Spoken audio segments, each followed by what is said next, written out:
where to go, and you just had some kind of muscle. Oh, yeah. Go ask Alice. Oh, yeah. White Rabbit, Jefferson Airplane. One of my favorite songs of all time. And yeah, I listen to it a lot. I love it. Everything's go here in the studio. My name is Paul Calamere. This is Your City, Your Voice coming to you live from downtown Niagara Falls, Ontario, Canada, in the studios of 4680Q Radio. And man, oh man, I just love that song by Jefferson Airplane. What a fantastic song. Yeah, we're sitting here now on a beautiful day. It's a beautiful day in Niagara Falls here at 4680Q. And of course, Your City, Your Voice yesterday did the big show about the city council agenda. We took it with Dave Wheeler, and I took it about an hour and a half. And we could have spent another half hour. Believe me, there's so much going on. Don't forget that meeting is today at 1 o'clock. So if you're going to watch it, go to niagarafalls.ca and watch it. YouTube, you'll see it live on YouTube, or sometimes Kojigo has it on their family channel. Not all the time, sometimes. So you have to check it out. And if it's not there, hit YouTube or niagarafalls.ca to see it. But there's a couple of interesting points, and just a little bit later in the show here, we're gonna go over the interesting points so you know what to look for. We already talked about them yesterday, but we definitely do want to tune you into what you're going to watch and when it's probably going to happen. So, oh, what else we got going on here? Well, I got to talk about my sponsors first. Wild Bill's Auto Repair Body Shop. Got the Wild Bill's shirt on here. It's a little bit backwards because I do this in selfie mode, so you probably can't see it, but you know what? It's there. And they're there. I mean, if anything's wrong with your car, if it's sputtering, if it's doing anything weird, go see Ken Hunter at Wild Bill's Auto Repair and Body Shop. He has the diagnostic equipment to check out your car and make sure it's running tip-top in the summer here. You don't want it breaking down when you're on the road. That's the last thing you want to have happen to you. You want to make sure your car is safe. You're driving with your wife and kids.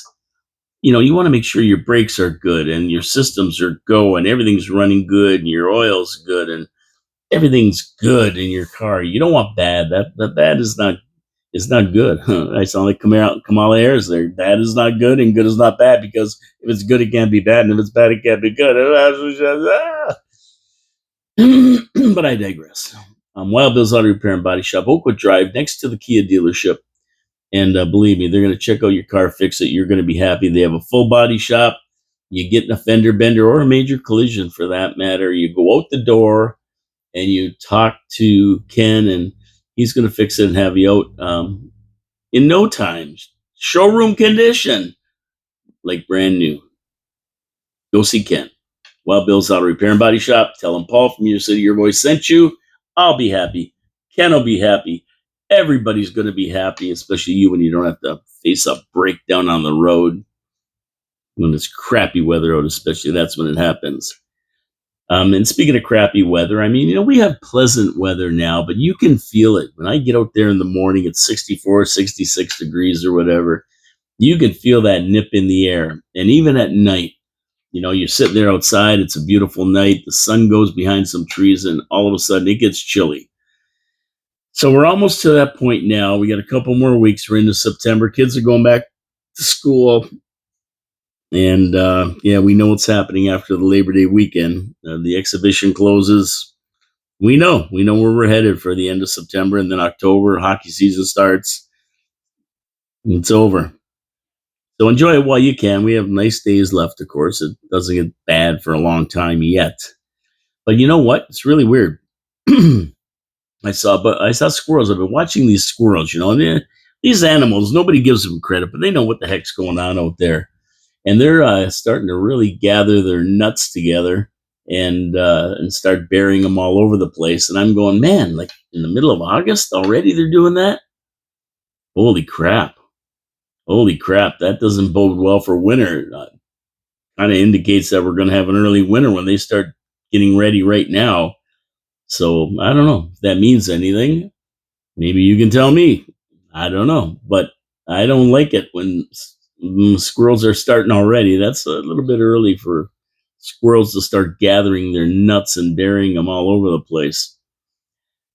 Yeah, so watch that. I don't know. Maybe there we can watch caterpillars and everything else too. There's these guys who watch all this stuff and it works out.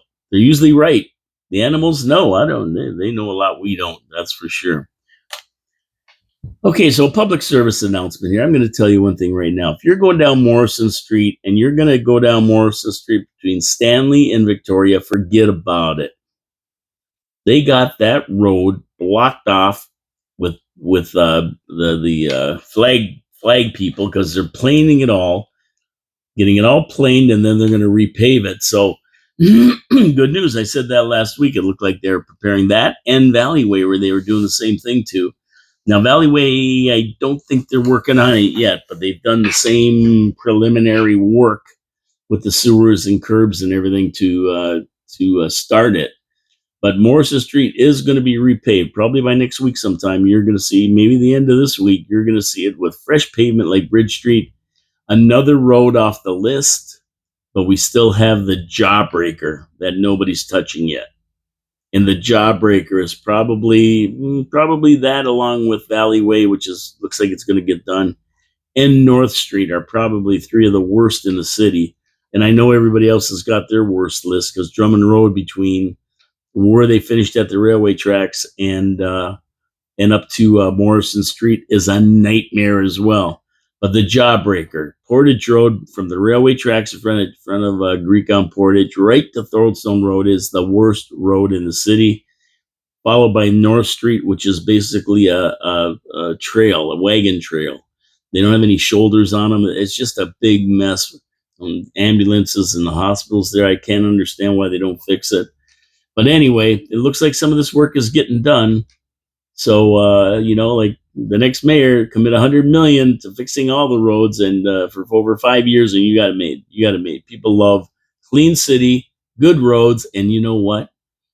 A safe city. Well, you got to check off the boxes. I guess it's been 12 years, and we haven't seen a lot done. But yeah, stay away from Morrison Street for the next few days. You'll be happy. Just go around. You got Maple Street. You got Huron Street. You got Valley Way. There's a lot of ways to get around that stretch. Just don't go down it. I made the mistake. And yeah, and then once I got there, I said, I got to see what's going on. So I just kept going. And every time I was going down there, I'm going, I wish I would have went around. I wish I would have went around. So I'm giving you a warning. Don't do it. Don't do it. Let them work. The faster they can get done without any interruptions from cars going up and down, the better, because now they'll get it done pretty fast. Once they plane that sucker, it won't take long to pave it. Okay, so yeah, we talked about city council yesterday, and we went through it. Dave Wheeler and I, Wheels was in fresh from Portugal. He had a nice trip out to Portugal. And I got to get him in here and explain that whole outfit, because what an interesting story, really. A great story. Dave is a guy who just decides he's going to pick up and go, and he'll go to anywhere. He don't care. He'll go to Iran. He'll go to Iraq. He'll go anywhere. He don't care. He doesn't need to know anybody. He'll just pick up. He'll go. And he went down to Costa Rica or Panama or somewhere, and guy flies around, walks around the jungles for 3 weeks, right? I mean, I couldn't do it. It's not my bag. But this time he had a great opportunity for Portugal and an interesting opportunity. So we'll get him in here again to tell us about his little trip and get their perspective on what's going on in the world, because we live in Canada. We know what we think. We were exposed to the American news, and you believe what you want. At the end of the day, though, it's interesting that there's other countries in the world, and they're over in Europe and they're affected by all this too, but they may have a real different perspective on exactly what's going on than we do. So it's really neat to get that perspective. We'll get Dave in about that maybe next week. We'll get him in here and talk a little bit about that. Interesting story. So it's fantastic. Now, in the city council, there's a couple that you want to watch. It starts at 1 o'clock today, 1 p.m. So don't forget about that. And the meeting's going to take a long time. It's going to be a long meeting. Yesterday there was 18 pages of the agenda. So there's a lot they're going to be talking about. And the items you really want to watch for is item 6.1, development of a long-term care home at 6888 Drummond Road next to the Eager Beaver, or the usual suspects if you want to talk about the name today. And it's going to be 195 unit long-term care home, which the city desperately needs. We need more. I mean, it's very tough to get into a long-term care home, and they're desperately needed in town as we age. The baby boomers are starting to get in their 70s and older, and they need places to stay and that kind of thing. So this is interesting that they're going to do that, and much appreciated, by the way, because one day I'm probably going to be there if I don't croak first. So that's good. And there's some objections as usual, but it should go through. 6.2 development. It's on 2430 St. Paul Avenue at Mountain Road on the northeast corner, at Eagle Valley, just above Eagle Valley. There's another couple high rises going that want to be built there. Some objections by the neighbors, and I get a good letter from Ross Smith, who's a regular contributor to the show. He always messages me about things, and he says that he worked there, and there's an there's a water table that's there that could cause them significant problems, and they don't know how to cap it. So watch for that to be discussed at the meeting tonight about it. 8.2, plan to develop Grassy Brook. Grassy Brook is a contentious area. There's a guy, I think it's Angelo Butera, but I could be wrong, so don't quote me on that, who wants to develop part of Grassy Brook, with homes and townhouses and that kind of thing. And then you have the other end of it that is where the new water treatment plant's going to go, sewage plant, on the Welland River side of it, and other things, industrial lands that want to be going around there. So they're going to be talking about that. That'll be interesting. And no mentions of the contamination there. We know Mike Cushman, our good friends, Mike Cushman and Gary Wilkins, have repeatedly stated that, yeah, there's contamination there. So we'll see what they find or what's going to go on if they talk about that. 8.3, big one, preliminary budget projection. They're projecting a budget of 4 to 6%. In other words, an increase, the snafu money out of your pocket. So you want to tune in for that. That's going to be a good discussion right there. And I let it be known there's $70 million floating around. We should get a 10% reduction this year, not an increase. But of course, nobody agrees with for that. I mean, nobody ever wants to give us money back. Of course, there's never enough for these spendthrifts and these tax and spend people. We are asked to tighten our belt all the time. They are never tightening their belts. And if they do, they fearmonger us into saying, "Oh no, we can't do that. We can't do that." And that's part of another little thing that's going to come up at council, and that's a report from the CAO about where they can cut money, changes of to Niagara or something like that. And it's all about fear mongering. So when you see that, you know what I'm talking about.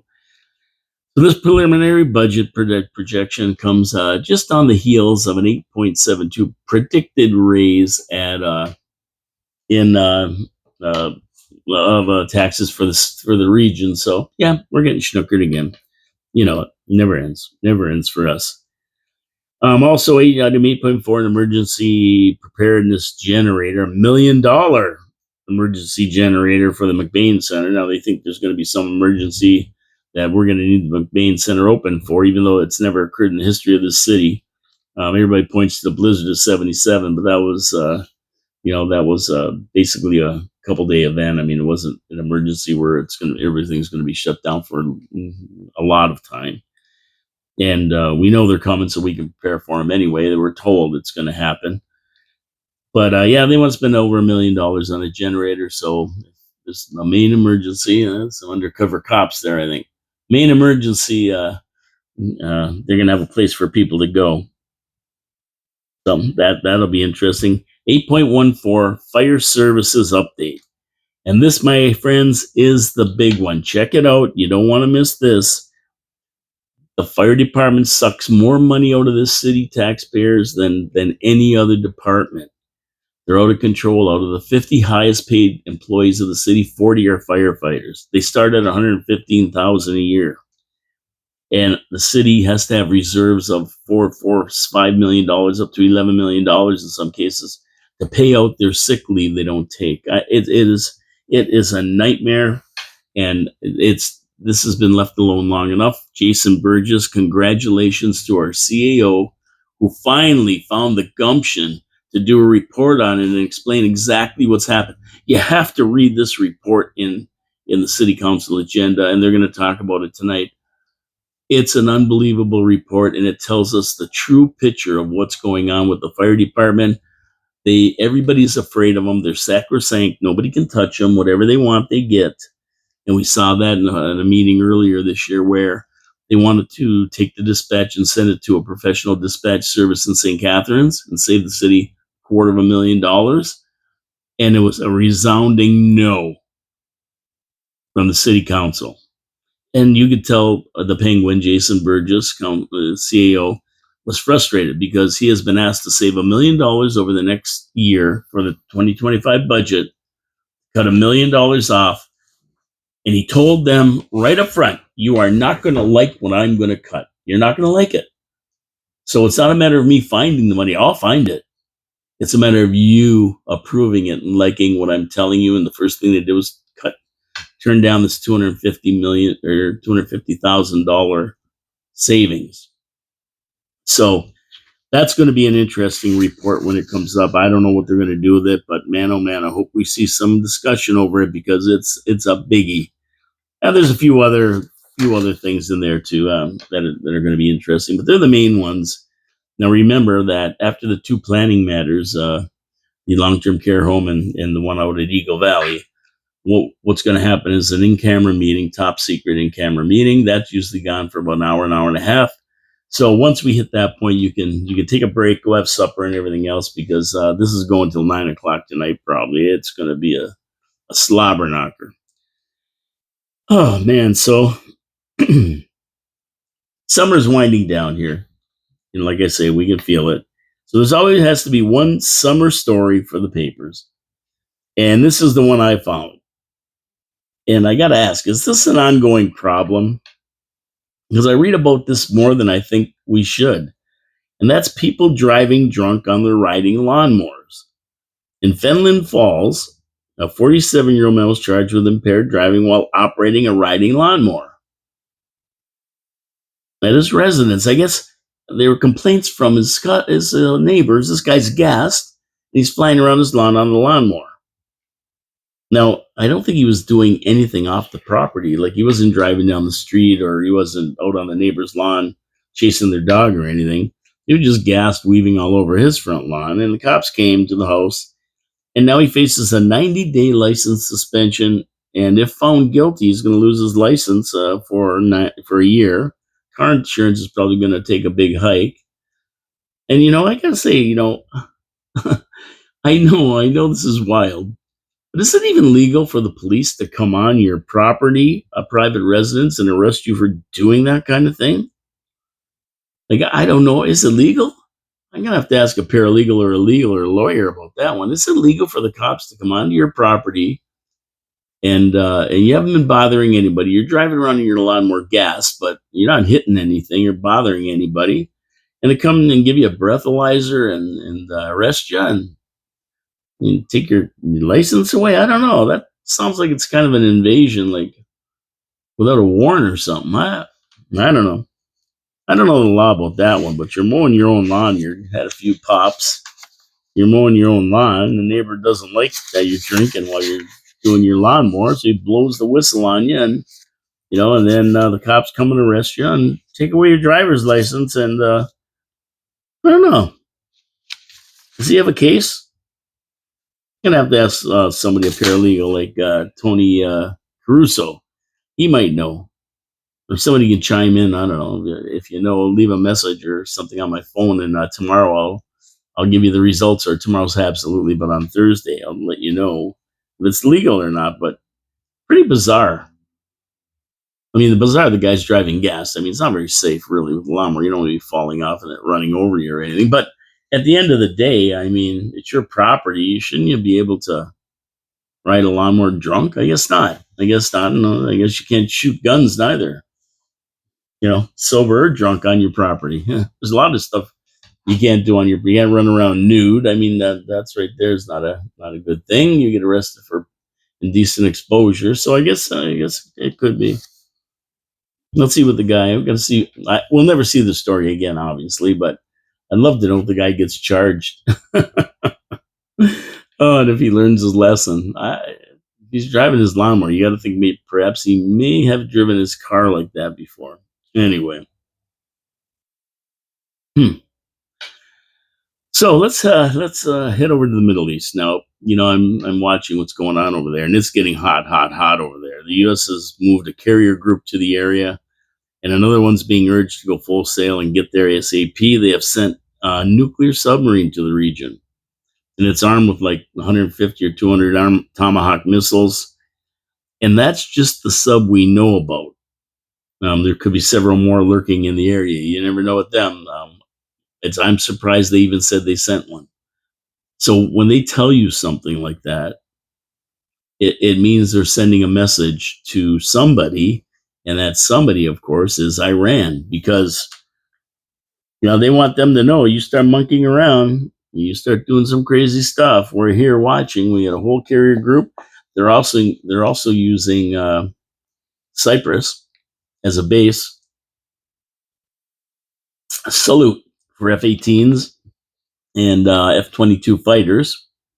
Basically, they're not going to move an aircraft carrier that far up, but they are going to ensure that they have a base there that they can reach and strike if they have to. So it's getting pretty goofy over there now. It's a holiday, some kind of a holiday in Israel. And this is when these things usually happen. And they're saying Iran's going to strike by the 15th, which is Thursday or before. So Israel's on high alert. They've seen many volleys over the southern border of Lebanon by Hezbollah. They expect Iran will bomb them directly by August 15th, like I said, which will be Thursday or any time before that. So they're watching. Everybody's watching. They're taking deep breaths because they really, really don't want to see this escalate. The United States, and who in the United States is calling the shots right now, we don't know. All we can surmise it's the military, because Biden's AWOL. He's laying on some beach in Delaware while the world burns, Ukraine and Russia and China and Taiwan, and now we have World War III going to start in the Middle East maybe, and this guy's on a beach somewhere, out, oblivious. Harris is useless. She wouldn't even know where to start if this thing fires up.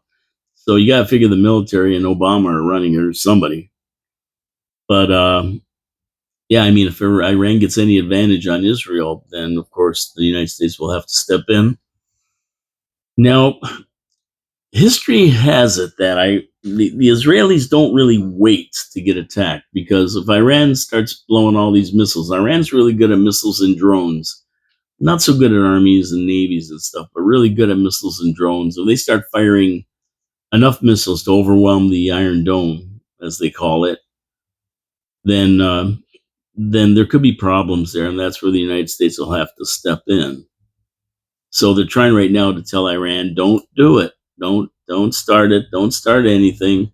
But Iran, I mean, they're not gonna sit back. I mean, they went right into Tehran, right into one of the most secure buildings, and blew up the Hamas leader, Anihe, and they can't sit back. They got to do something, whether it's going to be a half-assed attempt like before, where they shot 300 and they knocked them all over the sky with the Iron Dome, and with the United States and Jordan all helping, or they're gonna get serious. The proxies are already starting trouble. You have Hezbollah that has already lobbed a bunch of missiles into northern Israel.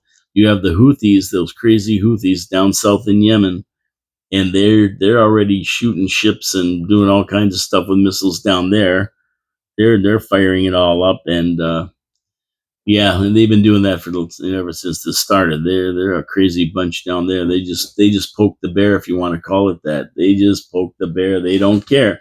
So you've got all this stuff going on, and it's all coming to a head. It's all going to come to a head in the next few days, or if not before. And we're going to see what's going on, because it's wacky, it's wild, and now the United States is in such a sad state. I mean, their military has been decimated over the last 4 years. They don't have a leader.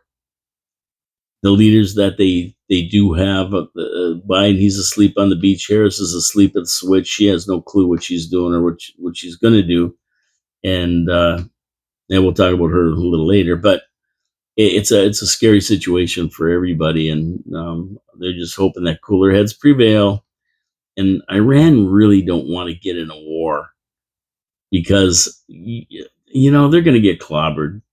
They're going to get clobbered, and I'm surprised the Israelis aren't doing a proactive strike, a preemptive strike, and they're just not going to go after all their nuclear power plants or whatever they have there, their nuclear facilities, let's call them that, and they're not going to go after their military installations and everything before they even strike Israel, because the Israelis really don't want a big strike on them, because that doesn't bode well. It's been proven in that area that whoever strikes first usually wins. So, I don't think the Israelis are going to poke anybody. They've already made their statement by killing. Oh man, they've killed a lot of these leaders. Sukkar, Haniyeh. They've killed a lot of them. I don't know if they're going to go any further than that, like with a preemptive strike. But if they do, I'm not going to be surprised at all. Not going to be surprised at all. They want Hamas out of there, and they want those hostages released. And anybody wants to step in and get in the way of that, they're not going to listen to them. And of course, Iran has been warned, and they're not listening to anybody either. They're saying, nope, we got to get retaliation for that killing right in Tehran. We can't let that go. So it's going to be interesting. Keep an eye out for the next 2 days. Speaking of interesting, my second sponsor, Hamilton Glowstone Lighting, are very interesting. You go down these neighborhoods and you see these houses lit up and you go, wow, is that ever nice? Where the heck they get those lights? Well, you're probably looking at Hamilton Glowstone Lighting, permanent outdoor lighting, and that's what looks so beautiful. So what happens? Well, Hamilton Glowstone comes into your house, and they hook up track lighting, all on the outside. They hook up track lighting, and it's all soldered and sealed, impervious against dust and moisture. Lifetime warranty on the lights in their work. And you know what? They build them in zones. So yeah, so you've got a zone you can turn red, another zone you can turn white, another zone you can turn red and green for Christmas, all green for St. Patrick's Day, orange for Halloween. Whatever color you want, you can do it. And basically it's all controlled from your phone. So you just sit there and go, okay, I want zone 1 red, zone 2 green, zone 3 red, like that. And it's fantastic. Oh man, I mean, even if you want to Griswold your house, I mean, you want them up the roof line, across the shingle, you want them everywhere. They can do it. And it's going to be more expensive. So what they have financing, so you don't have to plop down a whack of money all at once. You can pay as you go, which is fantastic. I love financing for some stuff, because it's hard to come up with 3 or 4, maybe $10,000 to Griswold your house. But you know what? At the end of the day, you can finance it. And of course, it's like the same thing. The more lights you want, the more it's going to cost. So yeah, then you can add to it. I mean, if you start with just the front of your house and you want to add the sides later on, you can do that. It's an amazing system. You call Colin Buckborough, who's the owner, and you can get a hold of him at 289-969-1797. He is the owner, and he'll come out and give you a free quote and set you up. You don't have to worry about anything. And in case you didn't have a pencil out, get a pencil out. Here we go. I'm like what's his name? Tim Waltz, talking to you like a teacher. Wacky tampon Tim. The number is 289-969-1797. Give Colin a call today. Get him to check out your house. You're going to be happy. I'm telling you, when you get these things on, you're going to be the envy of your neighborhood. Everybody's going to come over and say, where'd you get those? Where'd you get those? Tell him Paul from Your City, Your Voice sent you. Colin Buckborough. He's the guy you want to call for a free quote. Okay, let's move on. Speaking of the U.S., while the U.S. and the rest of the world are going to hell in a handbasket, Sleepy Joe is laying on a beach, somewhere oblivious to what the hell is going on. Yeah, he's not even around. I mean, you'd think with a World War III, we're at the doorstep here, right? Sending subs and everything else to give Iran warnings, don't do it. You think Sleepy Joe would be on national TV from the Oval Office saying, listen, here's what's going down. We got it under control. We've told Iran that if they make the wrong move, we're back in Israel without question. You think he'd be doing that? Because people are really worried. I mean, they're really worried. And you think he'd be there, rest assuring everybody it's under control. They know what they're doing. They have a plan, and they're going to execute it if necessary, but they'd rather not do it, and they'd rather settle it diplomatically than by, exchanging Tomahawk missiles. Nope, haven't heard nothing from him. Harris is oblivious. She has nothing to say about it. Obama can't go on, although he would if he could. And I mean, Trump, he can't do anything. He's not president, so he can't really make phone calls or do anything with these guys. All he can do is sit back and watch and say, yeah, too bad, because if I was there, we wouldn't even be facing this. This wouldn't be happening. He broke Iraq. Or Iran. They had no money. He sanctioned the heck out of them, and sanctioned other countries that bought their oil, so they quit buying it and supporting them and giving them money. So he's out of that realm right now until next January. So these guys are going to have to fend for themselves, whichever way they want to do it. But Harlot Harris and Creepy Tampa and Tim are doing the Kamala Waltz Roadshow, shuffling off to Chicago on August 19th for the DNC, which is going to be a disaster, not unlike 1968. I mean, I can't wait to see this, because there's going to be a lot of protesters there for a lot of different things. The Palestinians are going to be there. The Israelis are going to be there. BLM is going to be there. Antifa, all the groups that Harris supports, they're going to be there. It's going to be wacky in Chicago. And tackling Kamala, she won't do any press conferences. She hasn't done a press conference in 23 days into her crowning, since they crowned her. And she's not going to do any till she said, oh, maybe by the end of the month, after the convention or whatever. I never heard of this. Most people who are running for president of the United States are doing press conferences all the time. The more the merrier. They want to get their message out. I just don't get, she just isn't incompetent. She cannot sit and do a presser. And that's about it. Off a teleprompter, she's lost. And I mean, she's so lost that they're even delivering the same speech night after night on on her rallies and that kind of thing.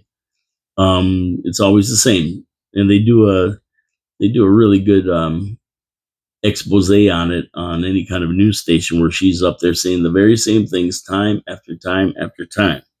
Because she cannot she cannot ad lib. She needs the teleprompter and reads right off it. So basically, her platform is this: I will fix all the problems I created through my incompetence over the last 4 years.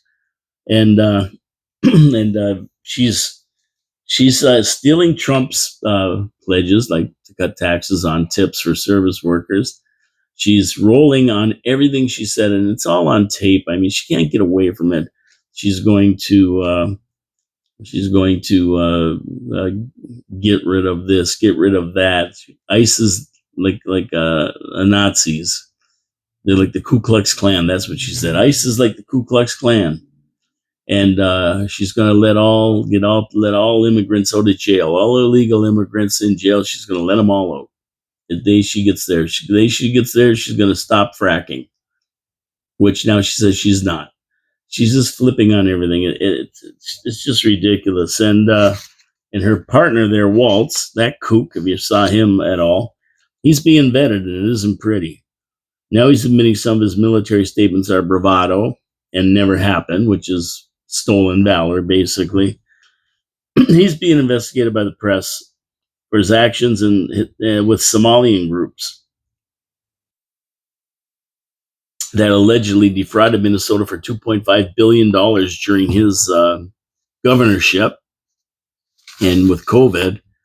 And he never stopped them, claiming his hands were tied. So he just let $2.5 billion slip away. Thousands of these people have been charged with defrauding the government, and they pleaded not guilty. So the state's never going to get that money back. Let's face it. And it's all on Governor Waltz, and they're finding out more and more stuff every day. This guy was never properly vetted by Kamala and the Democrats. It's a nightmare, and it's going to get worse. I think he may even have to step down. They're going to get to some stuff where he may have to step down. Tampon in boys' washrooms, paying for transgender kids getting their sex changed because, I mean, this guy's a real whack job. And of course, Harris is hiding, because she can't do pressers, and she's done nothing over 4 years. Her one job is a border czar. Now she says she wasn't the border czar, even though on tape they've got it that she was. And she let in 20 million illegals, 2 or 3 million. They don't even know where they are or who they are, and all kinds of people from all over the world, mental cases, criminals, terrorists, everything. And what really makes everybody laugh is that she talks about cutting taxes on tips and that when she gets to be president. Why can't she do it now? She's vice president. They're still running the country. Her and Biden, why not take those tips off right now and just do it right now? So, I mean, she never did it in 4 years. She's not going to do it in the future. We know that. These are all just lies. They'll do anything. So that's about it with them for now. There's more we have to talk about, but it'll come later. But everybody's just holding their breath now to see what's going to happen in the Middle East, because this could escalate real quickly into a huge regional war, which is going to suck in the United States and who knows who else, maybe Russia, who knows. So the woke Olympics are over. And what I hope is that they have the lowest ratings ever. The whole thing was a joke. I never watched one event. No, I don't watch the Olympics. It's a joke. And this year was even a bigger joke. And I mean, their agenda is not in line with the way I think. And I hope sponsors took a beating as well. The next games are 2028 in Sanctuary State, California, and Los Angeles. And it could end up being woker than Paris, if that's possible. I mean, Paris is burning. UK is in a civil war. What a mess over there. Imagine breakdancing being an Olympic sport. Are you kidding me?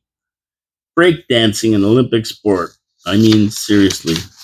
They're hitting rock bottom, these Olympic Games. That's all I have to say.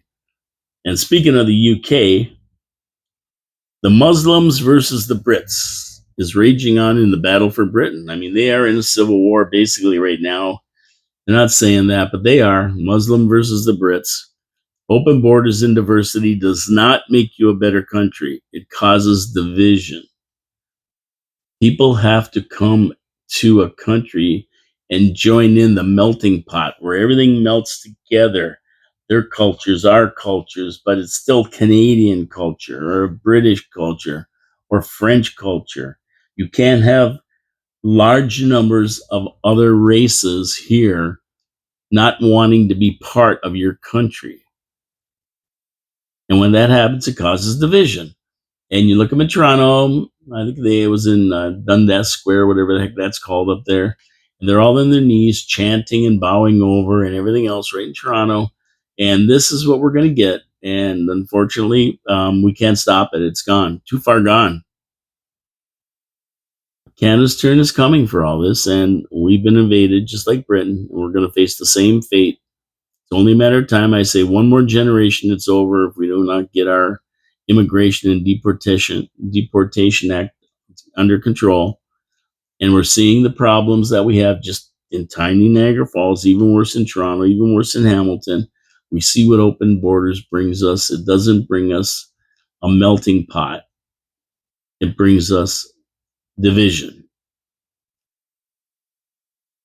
They have to believe they're Canadians like everybody else. They come here to Canada like our forefathers came here and they became Canadian. They came here for a better life. They were able to do it in the new country. And yes, they kept their traditions and they kept their foods and they kept their clothing and their dress, but they were Canadians first. You didn't have these Palestinians like they're protesting and rioting and burning buildings down and blocking highways because they don't like what's going on in the Middle East. Well, go back to the Middle East and fight for your country. That's what you got to do. Don't tear up our life, divide our country. But that's what's happening. And that's what's happening in the UK and Paris now. It's a disaster. And all I can say is please shut off the lights before you leave. And there will be a mass exodus coming. People are already leaving Canada. They can't deal with this anymore. It's so woke with this Trudeau guy running it, and we need some common sense politics. We need some common sense politics. Pierre Poilievre is the guy who is going to be the common sense guy. We don't know what he's going to do once he gets in. He talks a great game right now, and I like the guy. I think he's going to stay to his platform. I really do believe that. And we need it in this country. We need fiscal responsibility. We need immigration stops. We can't have open borders if you want to have a country. We need a good economy, lower taxes. We have to encourage corporations to come here and thrive, not leave because they can't stand the tax burden and everything else going on. We need some common sense government here. We need to have our budget under control. You have to live within our means. I mean, look, these prices are ridiculous on everything. Can't afford a home, can't afford to eat, can't afford gas, can't afford electricity. Put it all together, you can't afford life. And it wasn't like that before. That's happened over the last 8 years. And in the United States, it's happened over the last 4 years. And it's not going anywhere as long as we have tax to spend people who believe printing more money is the way to take care of problems. And that's not it. Gotta live within your means. Government needs to be contracted. We don't need more government. We need less government, whether it's at city level, regional level, provincial level, or federal level. So yeah, we got big problems. We got big problems. It's not going to get any better until we have a whole new outlook on this government. That's what you got to change. Now, over to Ukraine, Zelensky, the actor playing president dictator of the Ukraine, is now saying he's going to end the war. Yep, they've been fighting it for all this time, but he's going to end it. But he's going to end it on Ukraine's terms. I mean, is this guy for real? Seriously, Mr. Actor, you're acting, you're playing a role. Get the hell out of the way. He's using kids, seniors, and women, as it is in their army. They're running out of people to fight. But I mean, he's already defeated. He's been defeated for well over a year now. He just doesn't know it.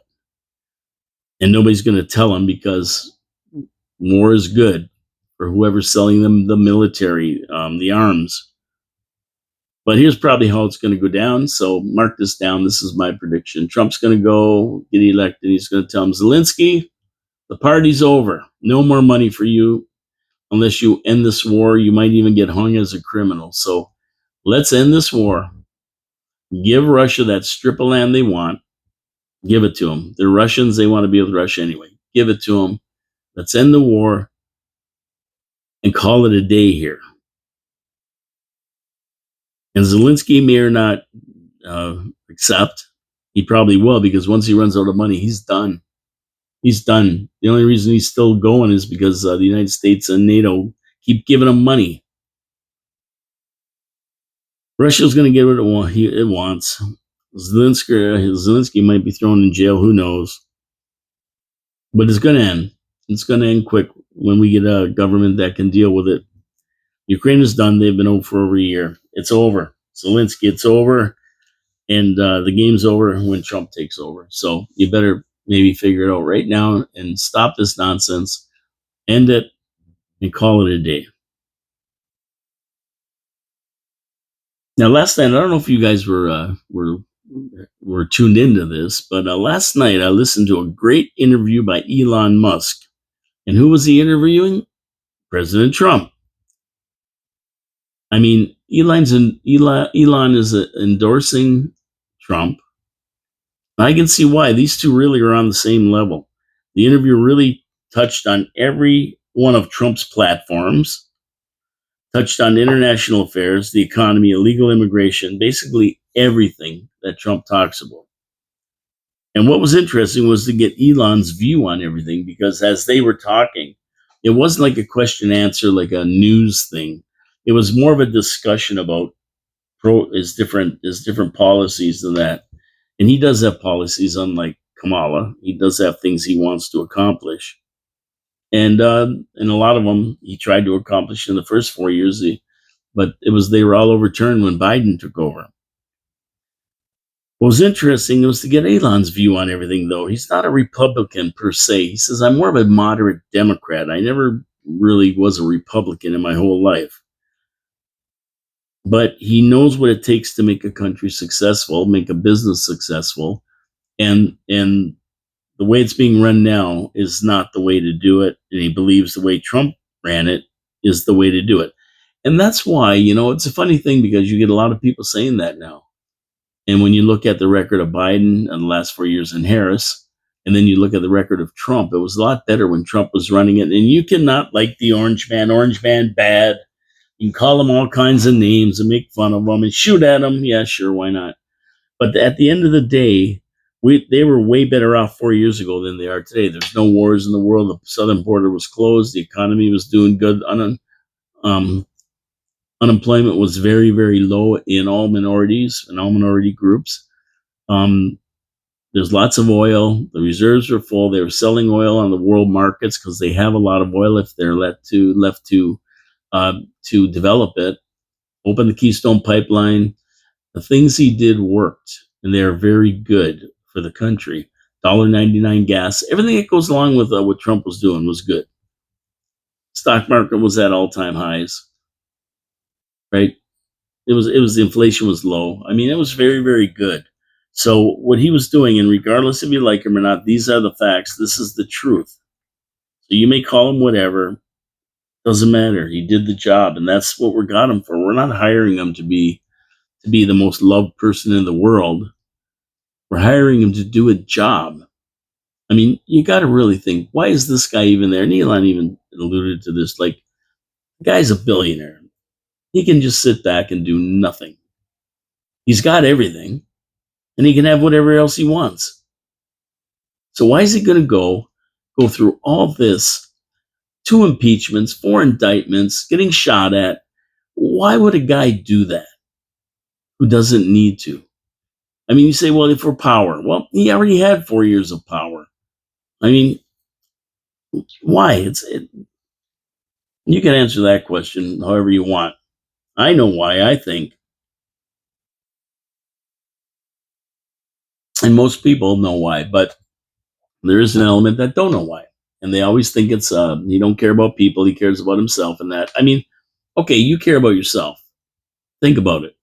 You're selfish. You're thinking about it yourself. When somebody shoots at you and puts a bullet through your ear, wouldn't you say, well, it's time for me to get the hell out of here? I mean, I understand about power and I understand about it's all for me, but I don't need this. I mean, I'm 78 or whatever he is, and I only have so many years to live. And I sure don't need it being in a position where people are taking pot shots at me, trying to throw me in jail for the rest of my life. I digress. Um, that's what I think. But he explained why he supported Trump and offered some glimpses and suggestions for the U.S. going forward, looking to the future of everything from travel trains, roads, to colonies on the moon and Mars. Elon Trump has this big vision, and Donald Trump was sitting there listening to Elon Trump's version of it and how he thinks they can make the country better.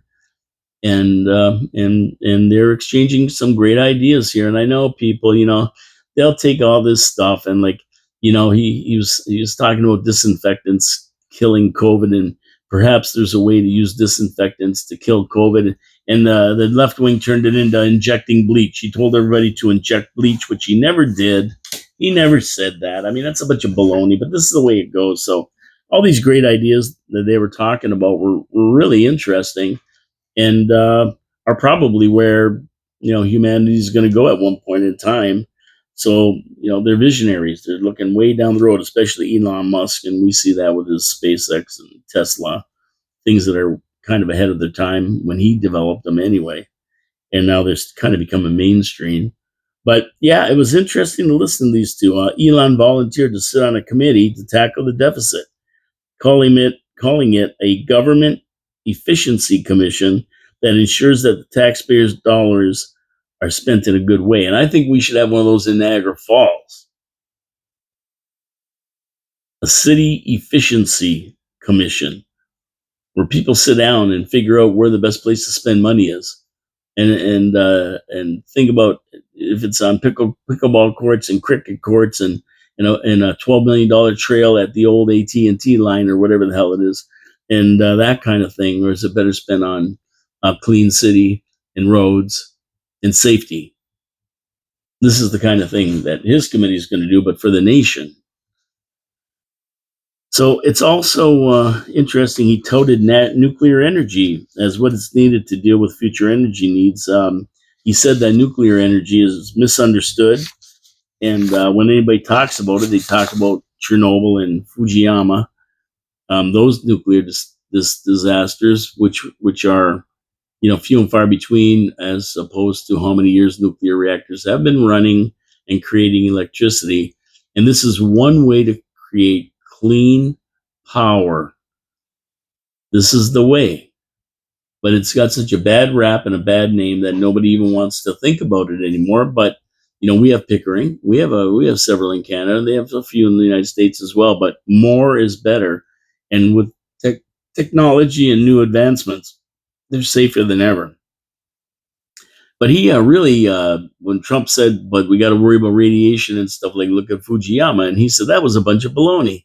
Because I went over there and I ate vegetables that were grown right next to that place out of the ground, and nobody got sick, nobody got injured. He goes, basically, they're really, really playing up this radiation thing when it's not that big of a deal. He goes, it's not 3,000, 10,000 years before it's good to use. It's not. He dispelled that rumor right away. And I would imagine when a guy like Elon Musk says that, he has stuff to back it up. They never went into why, but he did dispel that rumor right away. It was a tremendous interview, and they did not agree on everything. Elon wasn't just agreeing with Trump and nodding his head. He was giving his views on stuff that were a little different sometimes than Trump. But Trump was really open-minded to listening to Elon and listening to what he was saying, and I'm sure he's bookmarking it and taking it down, and he's going to think about it. I think they're going to be a great team bringing the U.S. through the next 4 years, working together on high-speed rail in tunnels across a lot of different places to move people. Just things that are happening in other countries that not happening in the United States, and projects that are good for everybody. And of course, Elon is there developing this stuff, so it's great. Much like SpaceX, now they're going to have to go up and rescue the Boeing guys because that thing is a piece of junk and they can't get home. So Elon's going to have to send a ship up to rescue them. That's the way it is. He's a genius, and he has an idea of how to run a business, and how to become a billionaire. Um, so guys like that are much needed and very valuable when it comes to completing projects, finding new project, and advancing the nation, is being the best that they can be. So that's going to be interesting. That was an interesting chat. If you get a chance, it is on YouTube, the full interview. But it really wasn't an interview. It was more like a chat, exchanging ideas, talking about today, talking about tomorrow, talking about what they're going to do in the next 4 years and beyond. Very, very interesting. Anyway, that's about it for today. I want to get home pretty soon because I want to watch that city council meeting. I mean, I don't have to really worry about it till around 2:30 because the preliminaries of somebody singing the national anthem and all the other stuff that goes on in the city council meeting at the beginning. Jimmy's there's people come in and do presentations, and then Jimmy gives his awards out, and Jimmy talks about all the photo ops this week, the big show, and of course other counselors get up and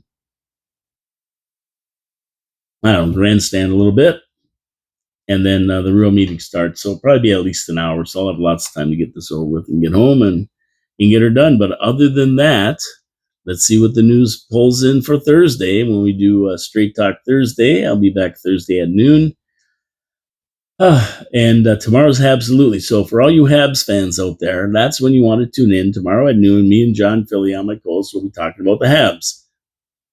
And even if you don't like the Habs, it's an interesting show. It tells you what's going on in the NHL. We talk a little bit about everything and some trivia and usually bust Toronto Maple Leaf fan stones. Yeah, so it's a good time. Anyway, my name is Paul K. Lemire. This is Your City, Your Voice coming to you live from downtown Niagara Falls in the beautiful studios of 4680Q. And I encourage anyone who has anything to say or wants to get on the show to just give me a message. Tell me what you want to talk about. Come on in, sit in on the show. It's a lot of fun just sitting here. And Gord Helmke came in. It was an awesome, awesome time. We talked about the downtown. Great show. Mike Lucid came down from downtown and talked about the University of Niagara Falls. There's lots going on these days, lots going on. And yeah, the more people that we can get involved with the city, get involved with the city council, get involved with voting and everything else, the better off we all are. It's about taking part in this exercise we call government, letting the people know what you think, coming up with better solutions, coming in this studio and sitting down with me for an hour and telling me about what you would like to see in the city, what your plans are, how you think you can fix things. If you have an opinion, it's worth coming in. If you don't feel like getting on the radio or being on video like this, well, I can understand that. Um, Let me know what you think. I'll discuss it on the show just sitting here. We'll talk about what you said. Ross Smith, always involved, sending me information about the Eagle Valley development. It's all good. It's all good. But if you do want to come on, you're always invited. But don't forget, watch our video, hit the subscribe button, give us a big thumbs up, and hit the notification so you know when I post another video. So you can watch all of it, part of it, whatever you want. Some parts may interest you, some parts may not. There's a lot going on in this world, and it's really neat to be tuned in and have an opinion. That's what I do. My name is Paul K. Lemire. This is Your City, Your Voice coming to you live from downtown Niagara Falls, Ontario, Canada. Have a great day, everybody. We will see you tomorrow at noon with Habsabsolutely, and we will definitely see you on Thursday with Straight Talk Thursday. Whether we have a guest or not, I don't know. We'll see. Maybe Chris Rios will come in. He still wants to yell about the region and the 8.72% raise. Take care, everybody. Have a good day.